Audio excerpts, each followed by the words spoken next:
Ipinagmamalaki ng Ministry of Basic Higher and Technical Education o MBHTE ng BARM ang husay ng mga campus journalist mula sa rehiyon matapos silang mag-uwi ng iba't ibang parangal sa National Schools Press Conference o NSPC 2026 na ginanap sa Ormoc City sa Leyte nitong April 13 hanggang 17. Nasungkit ni City Ayn Maimuna Andang ng Notre Dame of Cotabato ang unang pwesto sa Mobile Journalism, English Secondary, habang pumapangalawa naman si Laika Abubakar ng Parang National High School sa pagsusulat sa Balitang Pampalakasan Secondary.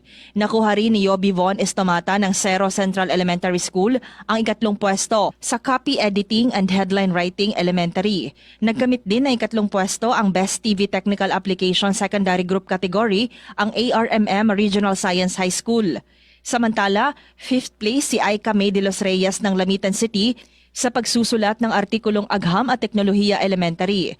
Hinirang namang Most Outstanding Campus Journalist sa BARM sina Ali Nazer Haji Rakman ng Notre Dame University High School at Aisha Ampa ng Parang Montessori Education Center. Samantala, kinilala rin bilang Most Outstanding School Paper Advisor sina Homi Digianala ng Cotabato City Division at John Roderick Tolentino ng Basilan Division.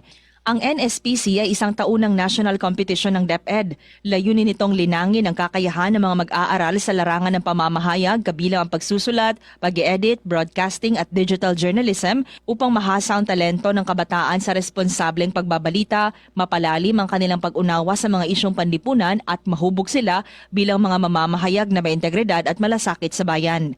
Drema Kitayan Bravo, NDBC, Bida Balita.